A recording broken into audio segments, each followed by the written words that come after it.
please join me in congratulating NUS1 and Sydney 1 for being here.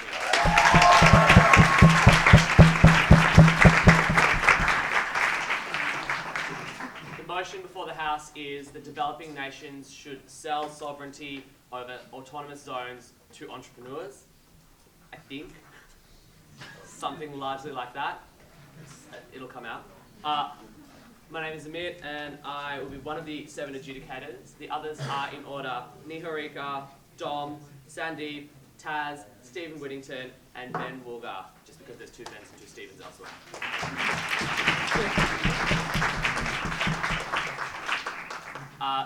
As with the round, speaking times are 6 to 8 minutes, 1 clap at 6, 2 claps a day. If everyone could please switch off their phones or put them on silent, that'd be appreciated. And also please keep chatter and applause and hear-hears and things like that to a respectable amount, if you can, which you can. All right, so without any further ado, I'll sit down and then call up you.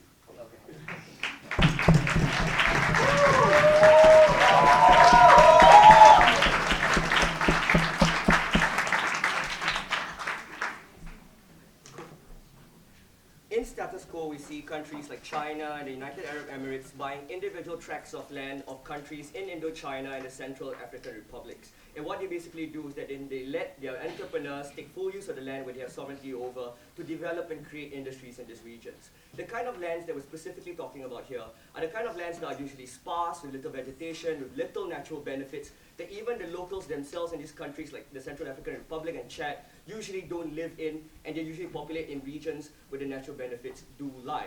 What we are basically trying to do here is to allow them to buy over these tracts of land and allow them to use their superior technology and their superior economic largesse to develop these tracts of land, introduce things, for example, underground system of like piping that will transfer water from faraway regions to these regions to allow them to use it for like agricultural purposes, or even develop the kind of industries which only they can and create it in a way that only they would, that these home countries never ever could. Now what we're going to do in our policy is quite simple. We're going to follow the economic blueprint that we see in like the Suzhou industrial region, or even Hong Kong under British colonial rule, right? Where we allowed like the Brits to basically take over Hong Kong, develop it to such an extent that China sees it as an inspiration economic model to follow. One of the benefits we're going to talk about. But here's our 7-point policy. The first point we're going to talk about is that it's not going to be a freehold piece of land. We're going to allow it on a leasehold basis, give them for 99 years, but give them complete and full sovereignty over that plot of land for that 99 years. We think that's the best way because we don't think ceding it for like infinity is necessarily a good idea. Secondly, we think that we're going to establish a contract between the home country and like countries, like example China and the UAE, and ensure they provide locals with employment. Where we suggest putting in a little quota that guarantees the transfer of skills and employment, which we think is going to be beneficial for these people. The third point, we think that these industries or whatever you build within these autonomous regions will have to adhere to labor laws like what the WTO proposes. We think that their natural incentives will ensure that these industries adhere to the labor law so they will maintain or keep themselves within the international framework, which benefits the industries. Fourth point, we're going to establish a referendum, make sure that the people actually want to have these industries in, but we don't think that's necessarily a huge obstacle. Even if you can't put in a referendum, we think that we're willing to more or less delegate the duty to the individual state authorities to decide for the people, especially if they have the mandate of the people in deciding for them. Fifth, what we're going to do, Mr. Speaker, is that we're also going to force them to trade the local economy. So assuming they use, like for example, these large tracts of land to create for biofuel purposes, what we're going to do is that we're going to compel them to maintain and ensure some of that fuel remains within the local economy because we think there are overwhelming benefits there. Six, what we're going to do also is that we're going to ensure that there's an indigenous representative in the board or in the controlling authority of these autonomous regions. We think this is especially important to give them some idea of what the local culture is like, to give them some representation of what the people want or what the people may need, and that hopefully they'll be open to the idea or the discourse between the two entities themselves within that region itself. And lastly, and most importantly, to concretize our policy, what we're going to do is that in the event any of these conditions are broken by the autonomous region itself, what we're going to do is that we're either going to cancel the contract or we're going to empower our military to cross the boundaries, go into there and forcibly take them in again. But we think that the threat in itself is going to be particularly effective because of the inelastic demand when it comes to buying individual tracts of land, which most people internationally would want. A couple of clarifications. We're willing them, whoever goes into those autonomous regions have the ability to either opt in or opt out. Like for example, people who moving from South Africa to work in Lesotho. They can either be a citizen of Lesotho if they choose to. Secondly, we don't think it's going to be anything near colonialism. We think that most people realize that the old school kind of colonialism doesn't work anymore, that the economic incentive is always the way to go forward. So we don't think there's going to be a bastion for like invasion or anything of that sort. And lastly, we think that these people, we're going to allow them to have their own security, have their own security guards, but it doesn't necessarily negate our ability to take that plot of land back. Because if you think about it, industries, if you compare them vis-a-vis another state, will never have that disproportionate power.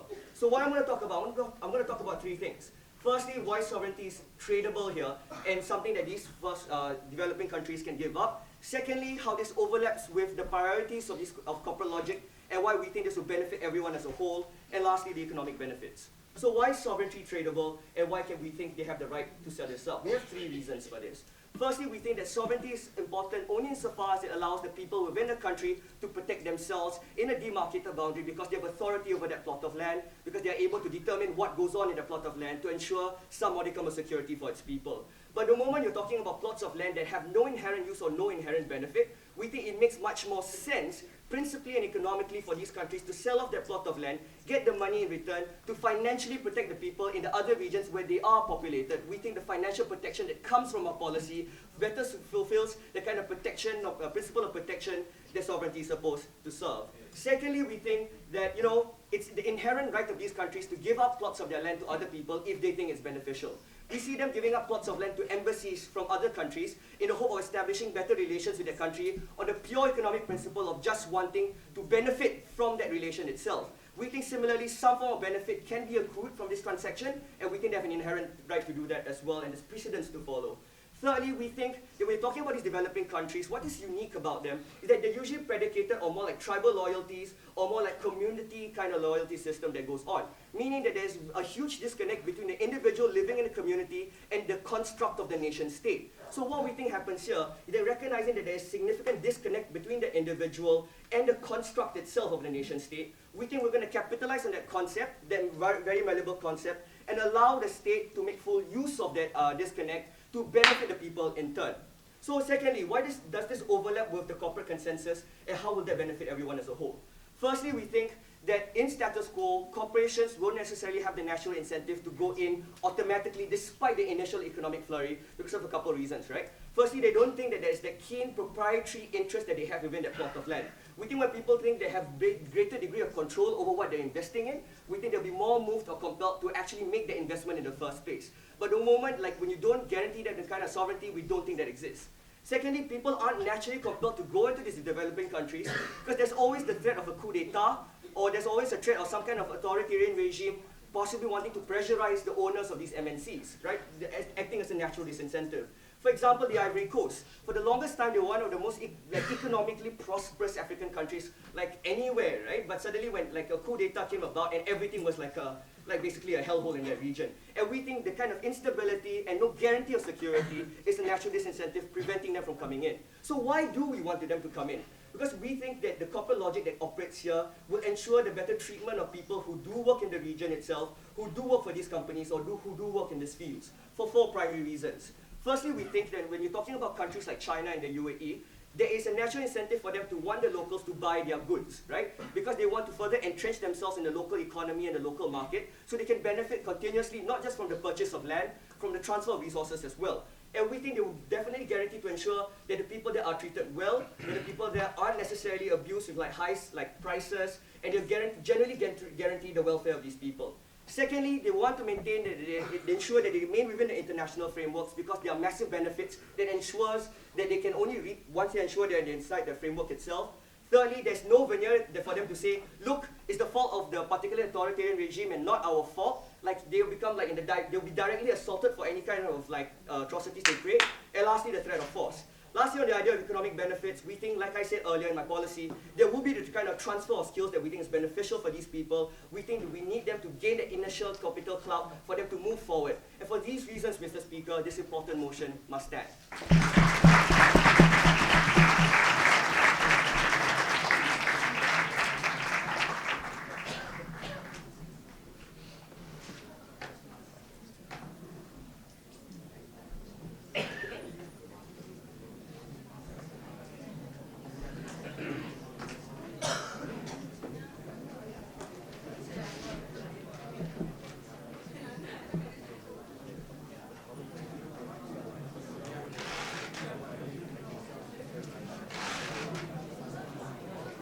very much. Thanks very much. Now I'd like to welcome to the floor to commence the case for the negative team, the first speaker,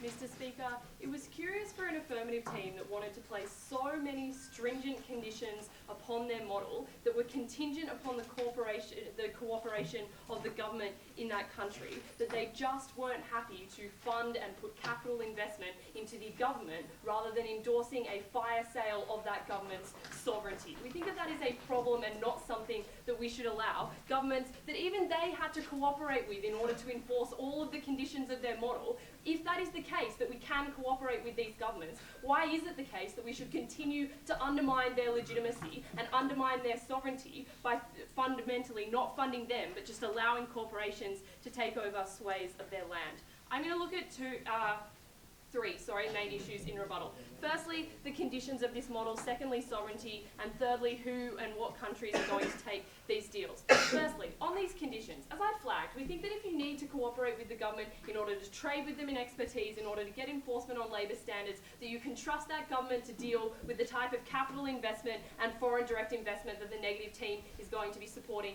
in today's debate. But secondly, let's look at the enforcement that they wanted to talk about. They said that there would be accountability because these corporations would want to keep their workers happy. We don't think that that will actually extend to the type of long-term development that they wanted to assert will occur in today's debate. When your boss, Mr. Speaker, is your government, and that government has only a profit incentive in that region, we think that you don't get the type of long-term development that a state could provide. But secondly, the other form of enforcement was like military intervention.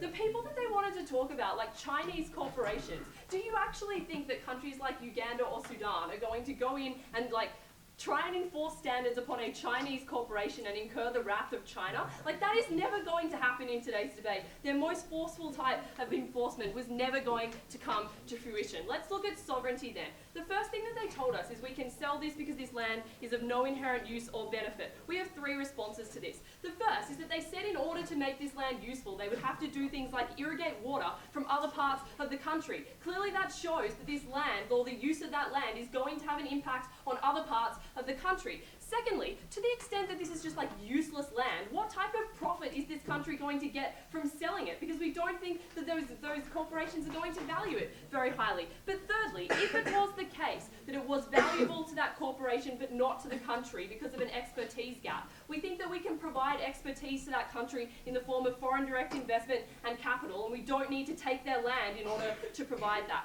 The second issue on sovereignty was that they said that the state can sell it because it is the state's land. That is not true, Mr. Speaker. The state possesses sovereignty so that its people can choose what to do with it. The sovereignty derives from the people and not the state. So they said they'd have a referendum, but they also said that they would override the will of that referendum if it was not in line with what the state wanted. So it really wasn't a referendum at all. But then they also wanted to go on and say that these are countries that are mainly divided on tribal loyalty. Two responses. Firstly, it is bizarre then that you are functionally allowing the last decision to be made by the state that you've already said that a lot of the majority of that population disagrees with on a tribal basis. But secondly, we think that they just enforce the idea that the state is powerless and useless in these countries, and that undermines the long-term development of that state and government.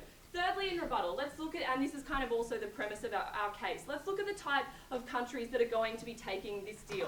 We think firstly, the types of countries that need development the most are not going to attract this type of entrepreneur investment. Why is that? Because sovereign risk still exists, irrespective of the conditions that they wanted to impose. So in 2002, when we saw that North Korea sold part of their land near the Yangtze to the Chinese tycoon Yang Bing, we saw that he had to pull out because of the reconfiscation of old currency in North Korea in 2009. The those sovereign risks still exist, and entrepreneurs do not want to enter the countries that have the most need for this development. But then they wanted to say this would occur in functional democracies and we wouldn't have these sorts of problems. If it is the case that we can trust these governments, if it is the case they are functional democracies, we should be able to invest in those countries at a government level and not steal their land. That's what we saw being effective in Africa, where we've seen in Equatorial Guinea, for instance, because of capital investment from the West, they have a 66% average ingrowth in their real GDP. We think that that type of capital investment into the government is the most effective form of development in these regions. So let's look at my substantive. We think firstly that fire sales of sovereignty in this way damage the state. That is because that this proposal says that developing governments that take this up cannot be trusted to ensure the development of their country. We think that that's harmful for a number of reasons. Firstly, because it increases the idea of the sovereign risk existing if you want to invest in the other parts of the country that haven't been sold off, because you have said that that country cannot account for their own development. So we think that the idea that they are unstable and that sovereign risk exists is increased in the other parts of the country that would also require investment. The problem with that is that it also removes the ability of FDI and loans to be given from international actors, which currently enforce the type of conditions of democratization and development that people have to adhere to in order to get that money. We think that's a really important way of engaging with those states, when we can say, we will give you this money if you adhere to those conditions, and that's an ongoing way that we can negotiate with those states. We think that's mutually exclusive, because these groups are not going to do it if they're just selling off swathes of land to corporations. We don't think that the impetus for FDI and capital investment remains under this proposal. But also, we would say that corporations under this proposal have no interest in the sovereignty of the rest of the country and the development of the rest of the country outside of their autonomous region. We think that that's a problem, because what we've seen is that those groups will get worse, and we think that they should be a priority in today's debate. Furthermore, increasing a standard of living is a very simplistic test of development. We think that what we need to be actually prioritising is political development and educational development and infrastructural development that only the state can provide. Because if this development happens under their proposal, it is premised on the absence of a state in that region, and we think that that is problematic. So why is it the case that we are happy to prioritise the people in the rest of the country and not allow them to be left behind? The first is because the reason why we would prioritise short-term increases in an individual's profit is so that we would allow them to be empowered in a state and to question that state and to gain material benefit from a state in the future. But these people are existing without a state and will not question that state or seek to develop that state in the future. But furthermore, we think that these people that are left behind are going to be the majority of people in today's debate, and that their development needs to be prioritised, not least because where we have seen development being radically outpaced in different areas, we see distinct social resentment between those groups, and the country has selected a certain area of land to be a ticket out of poverty, increases the resentment between those groups. But finally, I'm going to tell you why this isn't actually a ticket out of poverty, because we don't think that it is effective. We think firstly that there's going to be a race to the bottom, because there is competition, as they attempted to assert. If there is competition between these corporations, that they are just going to employ only minimum standards of development and not actually long-term development standards. We think that they're not going to blame the government about why they weren't able to enact those standards, but rather they're going to blame the market and say that we have to enact a profit. That's why we only have minimum standards. But also, we think that they also have absolutely no interest in intergenerational profit. So when these guys wanted to say that they would only enact this at a 99-year lease, we think that impetus is to exploit that land, exploit those resources to the extent that you can then wind back that investment once you've totally destroyed that land. For the reasons that we don't think that this is a ticket out of development, but moreover, we think that it undermines the most important form of development, which is development of the state, we're very, very proud to oppose.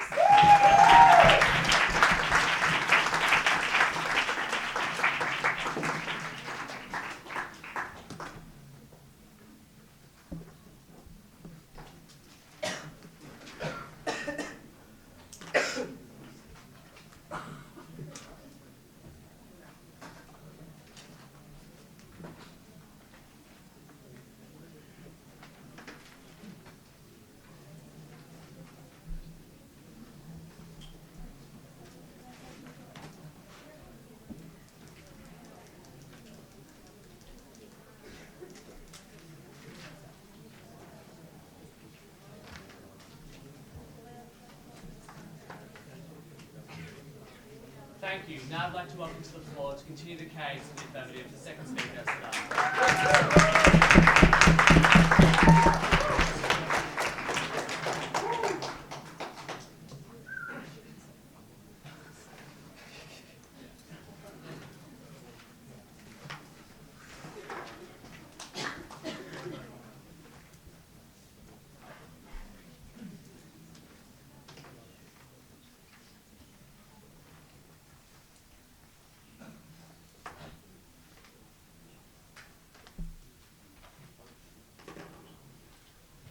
It's impossible to label the arguments that I'm going to raise because what that side did was took a lot of pot shots against us. So let's deal with each argument as they came.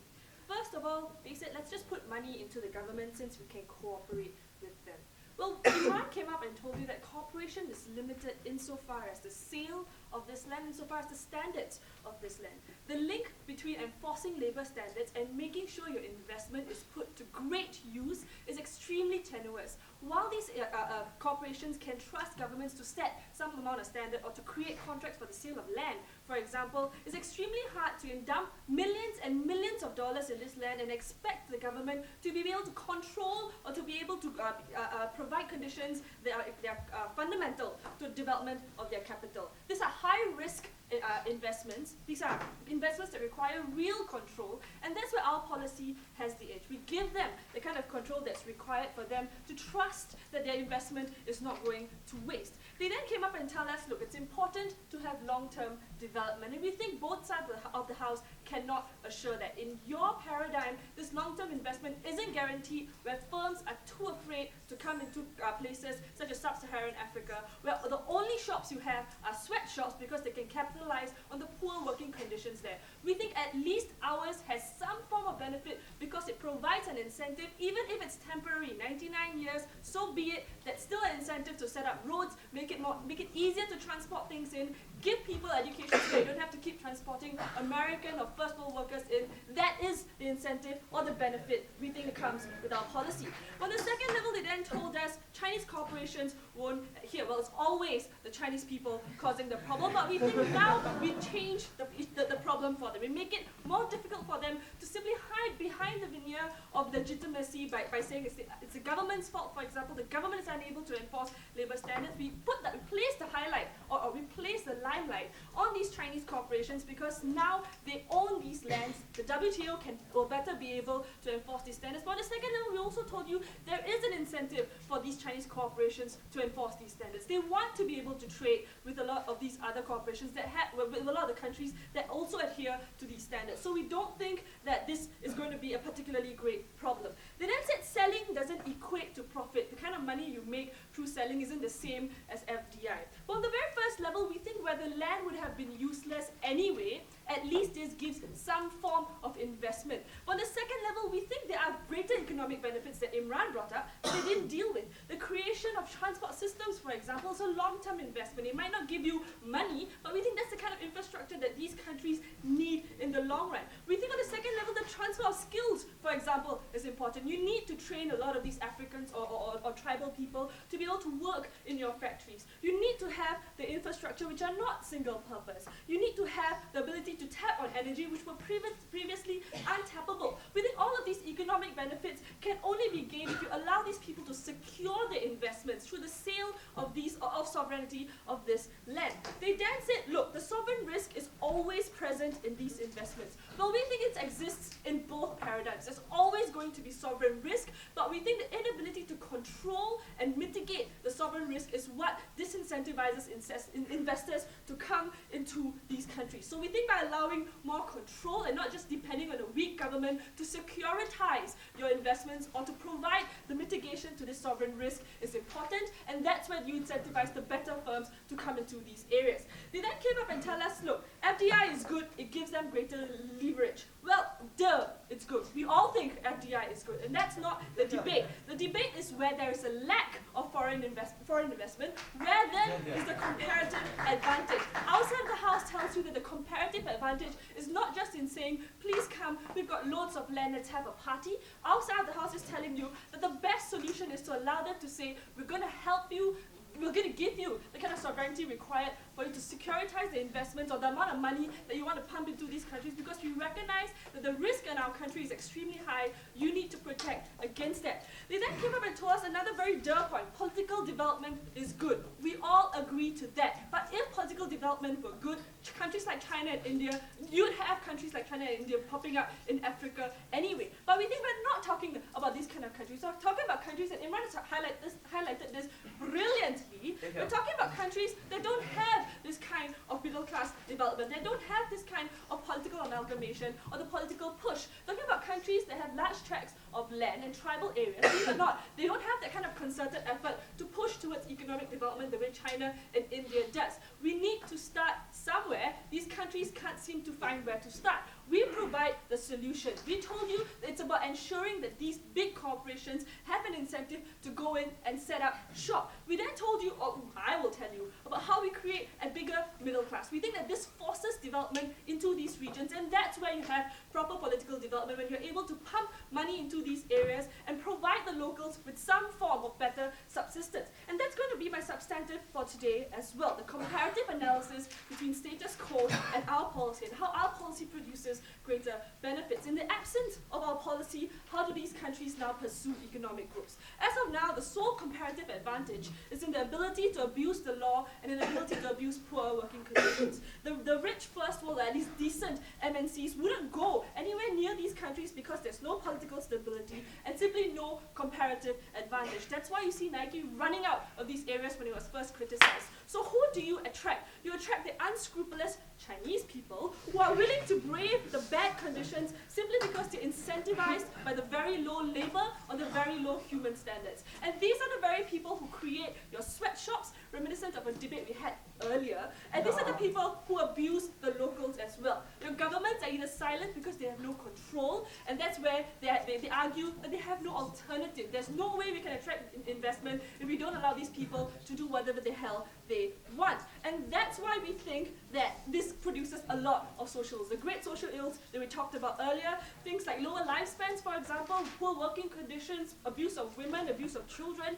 All the bad things you can think in the world happens in Africa. So here's how our policy changes, right? Compared to our policy, our policy does a lot of different things, 3 in particular. First of all, you expand the comparative advantage. You allow better firms who were once deterred by the poor working conditions and the bad reputation to come in and secure their own area, secure their own investments, things that Imran talked to you about. On the second level, you allow for greater competition of the land, which leads to better investors who will be forced to live up to the standards. I already told you about how placing the limelight on these tracts of sovereign land that are owned by individual corporations forces greater scrutiny and forces them to adhere to different standards. It's about changing the calculus. They know that there's a great advantage to having the ability to control this land, and they also know that if they lose that control by being unscrupulous, that's when you have a problem. So that balance will eventually lead to better conditions. But on the last level, we think this forces governments to choose the better investors. Where African governments were once able to say or hide behind their economic weaknesses and claim they had no choice but to allow a sweatshop, these governments will now have to weigh out the better investor, the investor that's willing to adhere to these standards, adhere to the policy that Imran set out, and will have to justify their choices because it's important for them to be able to justify these choices to the people as well. This is what leads to better political change, which is exactly what you want to achieve. At the end of this debate, Mr. Speaker, look at the paradigm we set up. We didn't set up a country like China or India, which has the choice for economic development. We're talking about countries that have no option. We're talking about countries that need the push, that need the economic inflow. We're talking about countries that have no form of control over securitization of investments. Our solution solves all of that.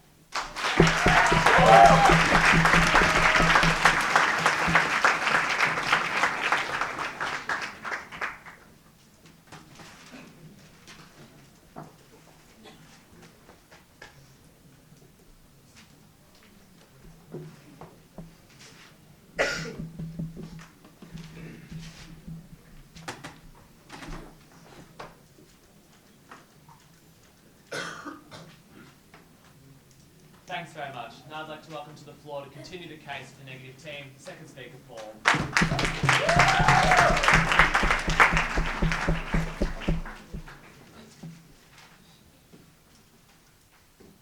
Mr. Speaker, the problem with this model is that by creating these islands of sovereignty, they are undermining development for everybody else.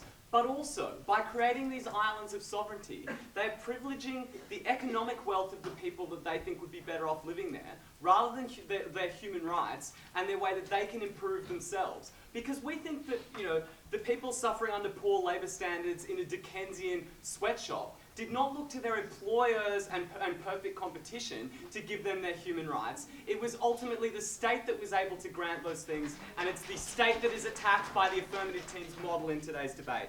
Let's look at 3 issues. Firstly, economic benefits. Secondly, accountability. Thirdly, second speaker material about comparative advantage.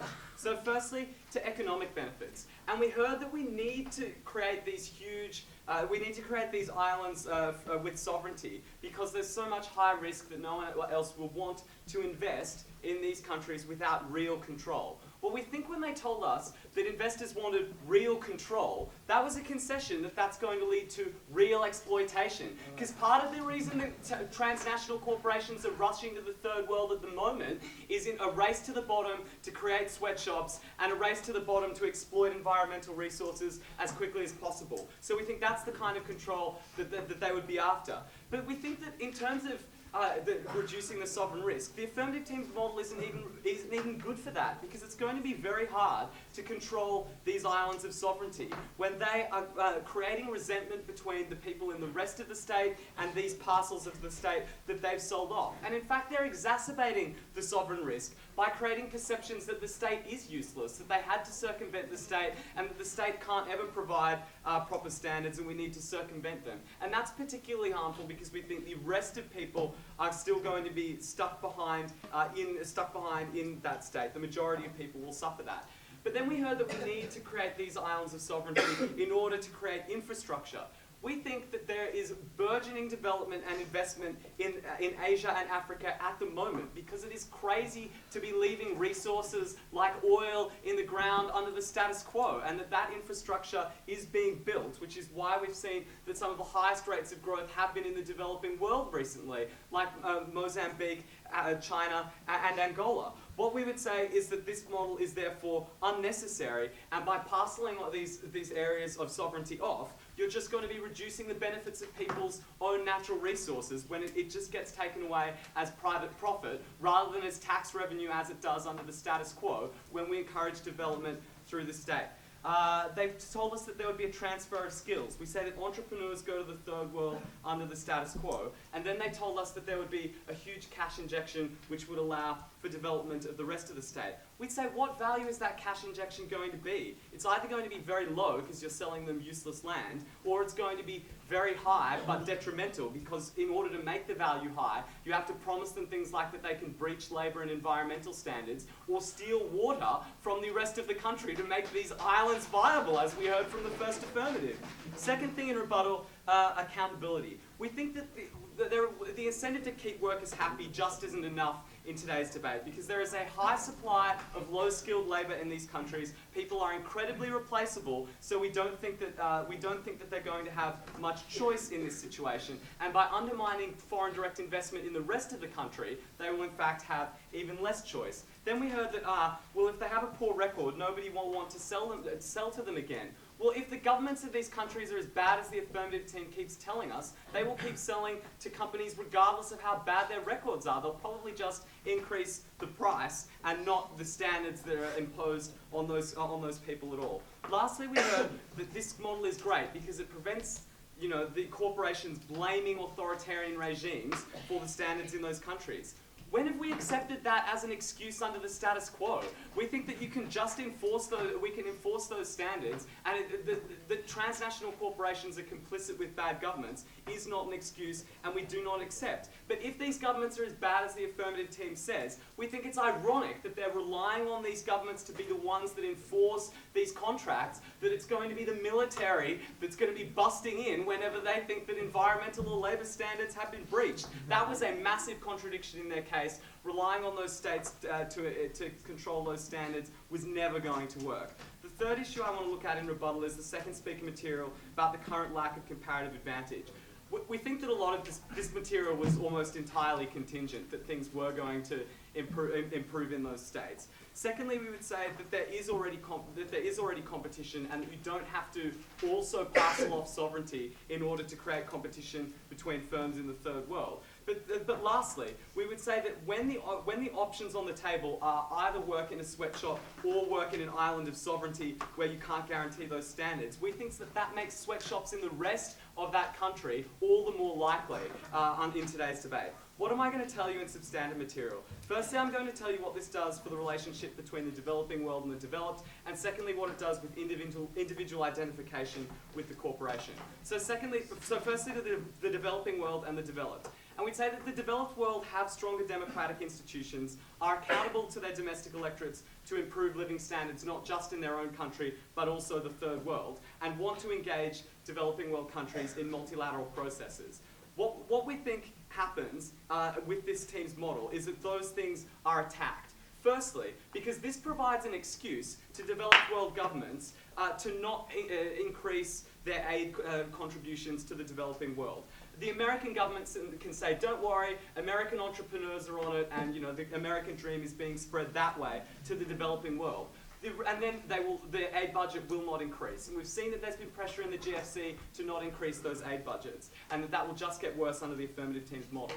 The reason why that is particularly bad is that 0.7 GDP, as has been promised, from all the world's rich countries, adds up to a lot more aid and investment than parceling off the shittiest bits of countries and selling it to entrepreneurs does. So attacking the global consensus for aid to the developing world is going to be particularly harmful when you don't have the benefits of that aid coming in. Secondly, we would say that this results in a lack of leverage of the developed world over the developing, because you can't put conditions on aid for better governance and for respecting property rights and that sort of thing if bad developing world countries can just make their money another way, a quicker, cheaper and easier way, by just parceling off and selling bits of their country out from under their poor citizens. So because we won't be able to have that mechanism of leverage, the developed world won't be able to improve that country.